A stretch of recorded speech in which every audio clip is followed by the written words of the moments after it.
Okay, I am slightly annoyed because I believe that I recorded all this and then the program accidentally deleted it. Good times. But okay, welcome to chapter 14 of Radiating Literature. Take 2.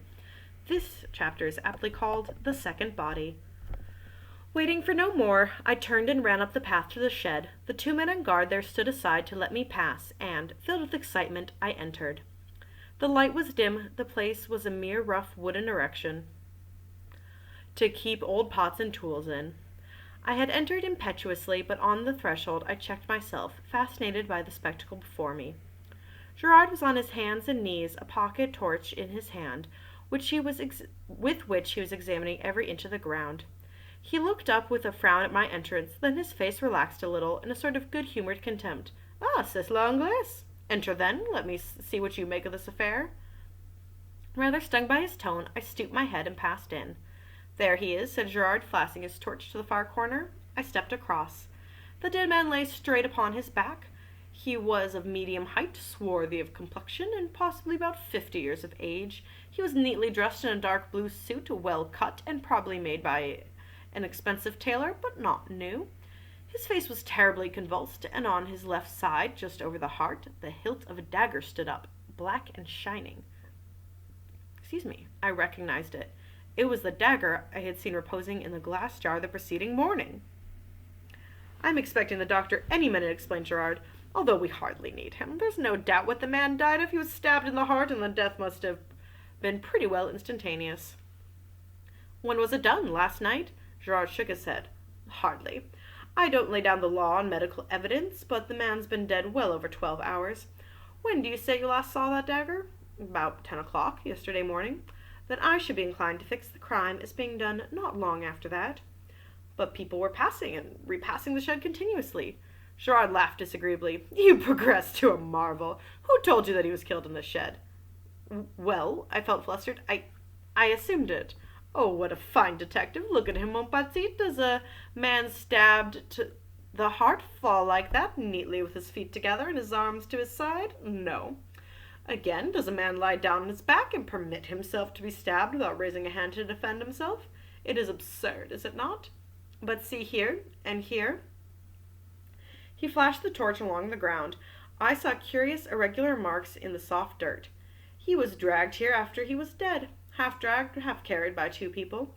Their tracks do not show on the hard ground outside, but here they have been careful to obliterate them. But one of the 2 is a woman, my young friend." "A woman?" "Yes." "But if the tracks were obliterated, how do you know?" "Because blurred as they are, the prints of the woman's shoe are unmistakable. Also by this." And leaning forward, he drew something from the handle of the dagger and held it up for me to see. It was a woman's long black hair. That's an assumption. Could be a man's long black hair.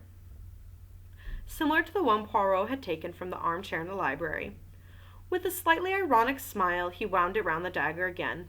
"We will leave things as they are as much as possible," he explained. "It pleases the examining magistrate. Ah bien. Do you notice anything else?" I was forced to shake my head. "Look at his hands." I did. The nails were broken and discolored, and the skin was hard.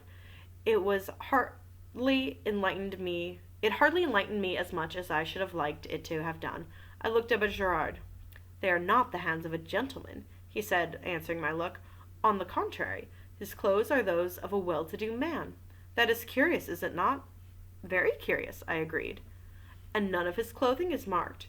What do we learn from that? This man was trying to pass himself off as other than he was. He was masquerading. Why? Did he fear something? Was he trying to escape by disguising himself?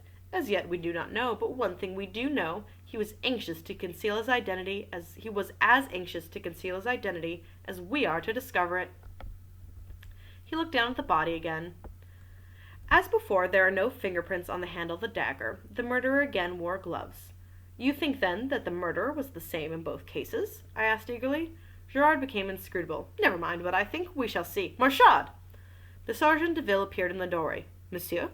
"Why is Madame Renaud not here? I sent for a quarter of an hour ago. Don't know why that's a question mark."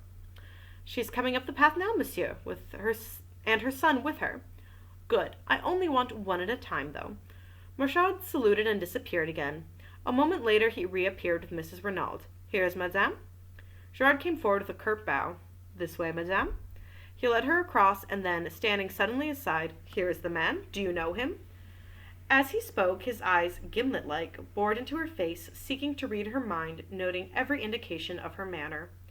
But Mrs. Renaud remained perfectly calm. Too calm, I felt.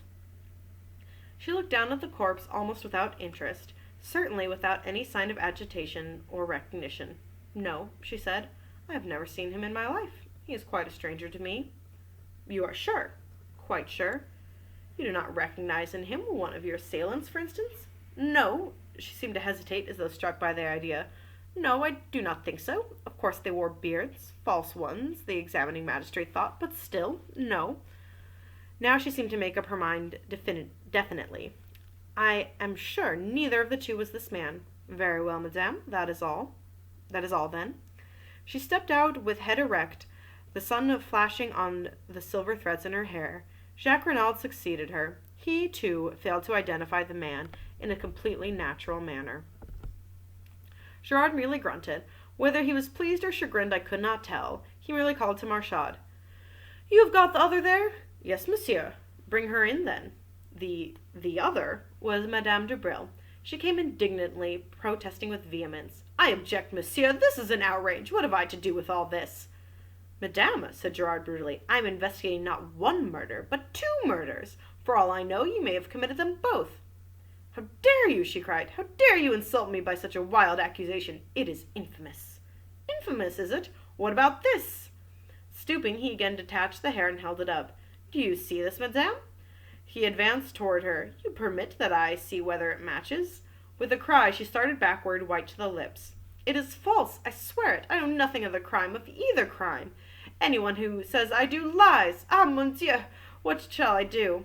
"Calm yourself, madame," said Gerard coolly. "No one has accused you as yet, but you will do well to answer my questions without more ado." "Anything you wish, monsieur." "Look at the dead man. Have you seen him before?" Drawing nearer, a little the color creeping back to her face, Madame de Bril looked down at the victim with a certain amount of interest and curiosity, then shook her head. "I do not know him." It seemed impossible to doubt her, the words came so naturally. Gerard dismissed her with a nod of the head. "You are letting her go?" I asked in a low voice. "Is that wise? Surely the black hair is from her head." "Yeah, 'cause no one else has black hair." "I do not need teaching of my business," said Gerard dryly. "She is under surveillance. I have no wish to arrest her as yet." Then, frowning, he gazed down at the body. "Should you say that was a Spanish type at all?" he asked suddenly. I considered the face carefully. "No," I said at last. "I should put him down as a Frenchman, most decidedly." Gerard gave a grunt of dissatisfaction. "Same here." He stood there for a moment, then, with an imperative gesture, he waved me aside, and once more on hands and knees he continued his search of the floor of the shed. He was marvelous. Nothing escaped him. Inch by inch he went over the floor, turning over pots, examining old sacks. He pounced on a bundle by the door, but it proved to be only a ragged coat and trousers, and he flung it down again with a snarl. 2 pairs of gloves interested him, but in the end he shook his head and laid them aside. Then he went back to the pots, methodically turning them over one by one. In the end he rose to his feet and shook his head thoughtfully. He seemed baffled and perplexed. I think he had forgotten my presence. But at that moment a stir and bustle was heard outside, and our old friend the examining magistrate, accompanied by his clerk and Bex, with the doctor behind him, came bustling in. "But this is extraordinary, Mr. Gerard," cried Otette. "Another crime! Ah, we have not got to the bottom of this case. There is some deep mystery here. But who is the victim this time?" "That is what nobody can tell us, le juge. He has not been identified." "Where is the body?" asked the doctor. Gerard moved aside a little. "There in the corner. He has been stabbed in the heart, as you see, and with the dagger that was stolen yesterday morning. I fancy that the murder followed hard upon the theft. But that is for you to say. You can handle the dagger freely. There are no fingerprints on it." The doctor knelt down by the dead man, and Gerard turned to the examining magistrate. "A little problem, is it not? But I shall solve it." "A pretty little problem, is it not? But I shall solve it." "And so no one can identify him," mused the magistrate. "Could it possibly be one of the assassins? They may have fallen out among themselves." Gerard shook his head. "The man is a Frenchman. I would take my oath of that.